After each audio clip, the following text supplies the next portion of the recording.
Good morning. This is Barry Bryson, and I'm thanking you for joining me again for another 5 good minutes with the Word. And we are beginning a study of the book of Ruth.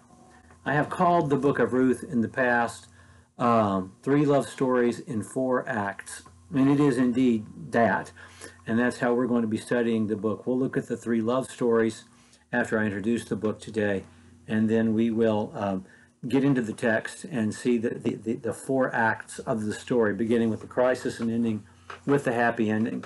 The book of Ruth is a book about love. It is a book that really shows us what agape love is in our various relationships, if I might be permitted to take a New Testament word and bring it into the Old Testament. It's about love between two spouses. It's about the love between a person and some other person that they love who is not their spouse.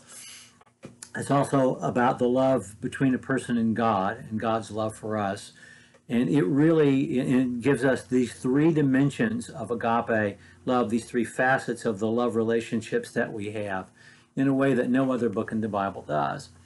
It is also at its heart really a theodicy, like the book of Job is. It is a book about the righteousness of God.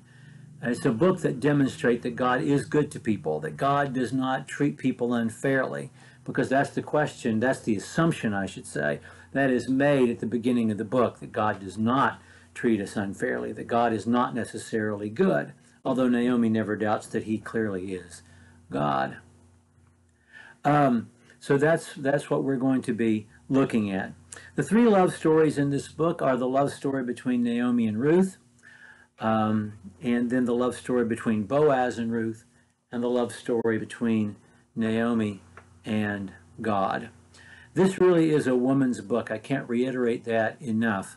It's often been called the first novel. I've also seen it called the first feminist novel. Well, it's not a novel, and it is feminist in that it makes a bold statement about the equality, even in some sense the superiority, the value of women over against a terrible world created by men. It is all those things. It is a love story, and in a sense, it is the origin of everything that comes after. That begins with a crisis and ends with a marriage and the birth of a child. It ends with they all live happily ever after. Nothing precedes this novel. There's this story, I should say, that tells this kind of a story, and yet so much is followed. You know, from Jane Austen to Disney princesses to Hallmark movies. I mean, they all are born in this book, in the book of Ruth. The book of Ruth is an old book. It was old. The story was old to the people who first read it when it was penned, because the quaint customs of Bethlehem back in the days of the judges have to be explained to the readers. And so it's maybe 3,000 years old, 3,500 years old to us. It could have been 500 years old to its first readers, or even older than that. So it is a very, very old book. It is the story of a man from Judah, whose name is Elimelech, and his wife, whose name is Naomi, who during bad times decide to move from Judah and the little town of Bethlehem where they live, which is basically just a farming community, to Moab to try to support the family. They would have had to gone southeast 50 miles, 70 miles to get to where they were going, to the land of Moab. The Moabites are related to the Jews. The Moabites are descended from Lot, as are the Ammonites. And as we know from Deuteronomy chapter 24, there had been some intermarriage between the Moabites and the Israelites.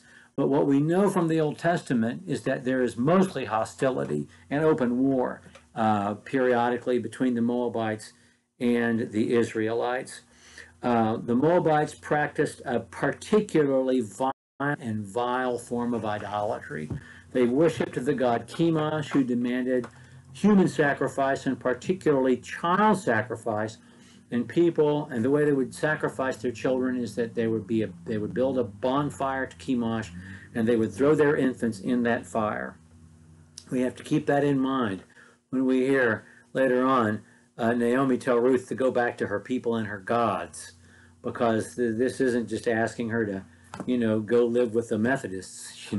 She's telling her to go live with the worshipers of Chemosh, which is a completely different scenario, isn't it?